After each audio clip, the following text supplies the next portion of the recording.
સમતા Samajik Dayitva foundation trust, central bank, SC/ST, OBC union તેમજ સ્નેહ સંકુલના સંયુક્ત ઉપક્રમે મહિલાઓને દિશા આપવા, મહિલાઓમાં વૈજ્ઞાનિક સોચને આપણે આગળ લઈ જવા માટે નો આ કાર્યક્રમ ભાઈ શ્રી નાનુભાઈ અને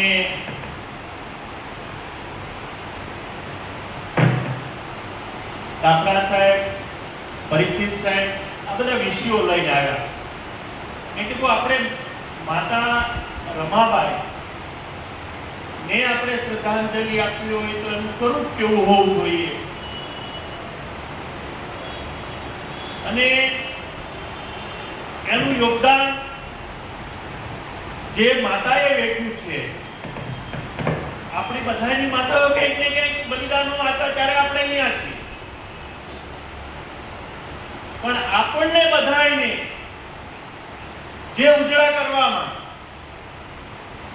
જે તમારી સામે નાથુ સોસા કોટકોટમાં છે,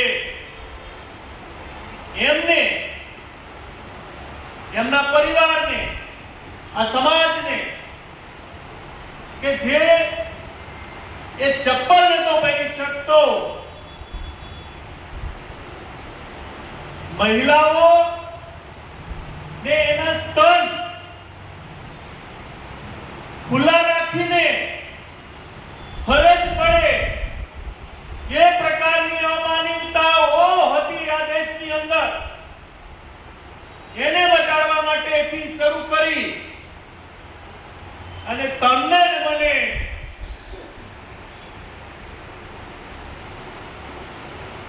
એમ કહેવાય ને કે રંગથી રાજા સુધી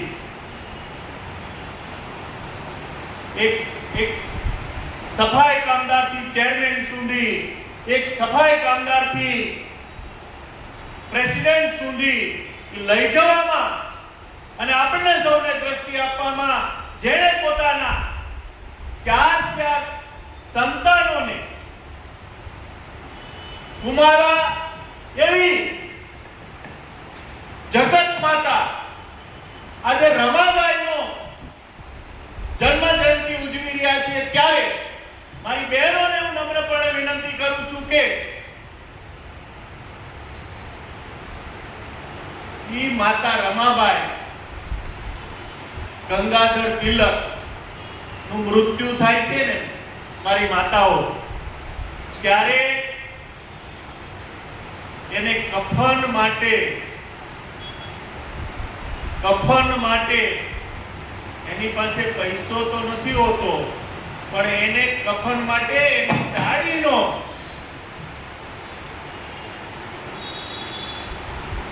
ફાડી અને એમના દીકરાનું જ્યારે વિધિ કરીએ છીએ ત્યારની તમે કલ્પના કરી તો આપણને ખ્યાલ આવશે કે માતા રમાબાઈ માટે આપણે જેટલું કરીએ આપણા જીવનમાંથી એટલું ઓછું છે. મિત્રો, માતા રમાબાઈ એ મૌન, જીવનભર મૌન રહ્યા, એ કઈ બોલ્યા નથી, ઓછું બોલ્યા, પણ ઓછા બોલવામાં કેટલી મહાન શક્તિઓ પડેલી હોય છે એનો કદાચ વિશ્વમાં દાખલો લેવો હોય તો એ માતા રમાબાઈમાંથી આપણે સૌ લઈ શકીએ છીએ. મિત્રો, એ ફક્ત ને ફક્ત જો નામ હોય તો માતા રમાબાઈનું છે. માતા રમાબાઈ એ ડોક્ટર બાબા સાહેબ આંબેડકર વિદેશની અનેક ડિગ્રીઓ લેવા માટે જાય, છતાંય મૌન ધારણ કરી એ મૌન શબ્દોમાં એમને મારી એક જ નમ્રપણે વિનંતી છે કે આવનારો સમય આપણને, સમાજને માતા રમાબાઈમાંથી આપણે સૌ પ્રેરણા લઈએ. અને મિત્રો, આપણે બે પ્રકારે આપણી વિચારધારાઓને આપણે બે સશક્ત કરવી પડશે. એક આપણે ડોક્ટર બાબા સાહેબે કીધું એમ કે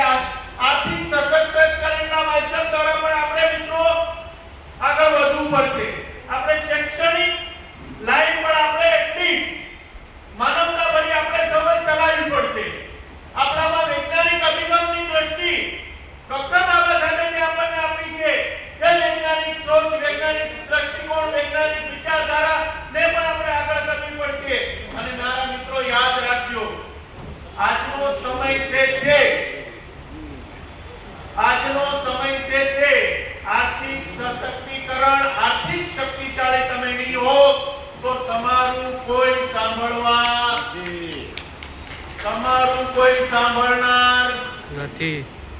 એટલે આપણે સૌએ એવો વિચાર પણ હારોહાર કરીએ કે આપણો સમાજ સશક્ત થાય અને સશક્તિકરણના જે માધ્યમો ડોક્ટર આજે પટેલ સાહેબે જે વિષય મૂક્યો છે, હું અહીંયા બેઠેલા મારી બહેનોને, અહીંયા બેઠેલા વડીલોને અને નમ્રપણે વિનંતી કરું છું કે આવનારા દિવસોની અંદર અમે एक बात તમને कि मैं शब्दों देने भी आया और शब्दों सुनने भी आया हूं। मैं दूसरी शब्द में और कह दूं कि मैं बिजनेस देने भी आया हूं और बिजनेस लेने भी आया हूं।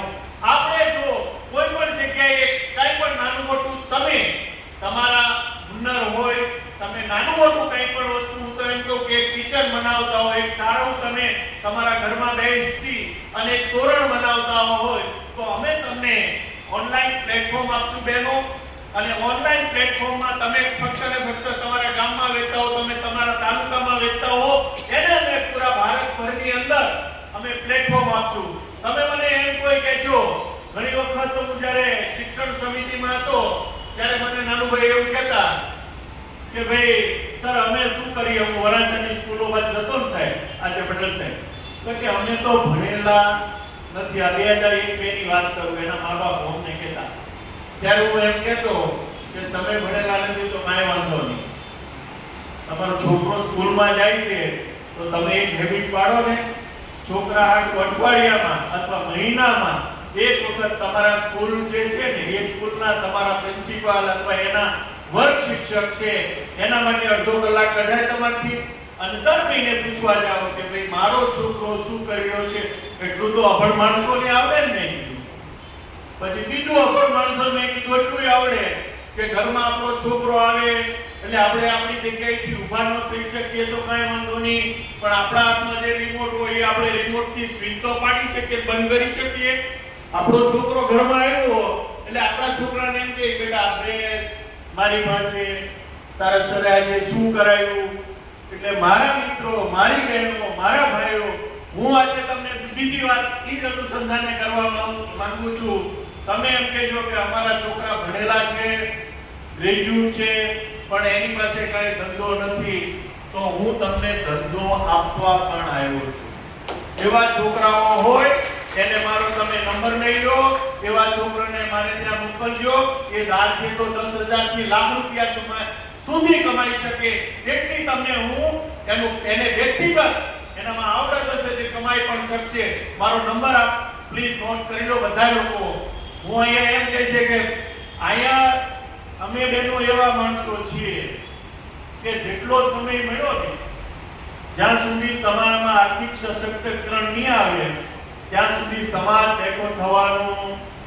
આજે તમે બધાએ કંઈક ને કંઈક ભણ્યા છો અને ભણ્યા પછી કંઈક ને કંઈક તમે તમારા ઘરમાં આર્થિક ઉપાર્જન પેદા કર્યું છે. તમારા કરતા અહીંયા બુદ્ધિશાળી લોકો અહીંયા બેઠા છે, પણ શું કામ તમે અહીંયા બેઠા છો? કારણ કે બાબા સાહેબે જે વિષય આપ્યો હતો શિક્ષિત બનો. આ શિક્ષિત છે એ સૌથી મોટું શસ્ત્ર છે. મિત્રો આપણે આપણા જીવનમાં શિક્ષણને સૌથી મોટું શસ્ત્ર બનાવીએ. આર્થિક સશક્તિકરણનો હવેનો યુગ મિત્રો શરૂ થયો છે. પહેલાના યુગમાં એવું હતું, ધન કુબેરો શાસન કરતા હતા, પછી બાહુબલીઓ શાસન કરતા હતા, પછી સમય એક આવ્યો કે જ્યારે લોકશાહી તંત્રની પરિભાષામાં શાસન પદ્ધતિ અને પ્રક્રિયા ડોક્ટર બાબા સાહેબે જે નિર્માણ કરી એના આધારે દેશ ચાલે છે. હવે સમાજને આર્થિક સશક્તિકરણ વગર છૂટકો નથી. આપ સૌ આર્થિક સશક્તિકરણના વિચારોને પણ આપણા જીવનમાં ઉતારો. મારો ટેલિફોન નંબર છે 98251 98251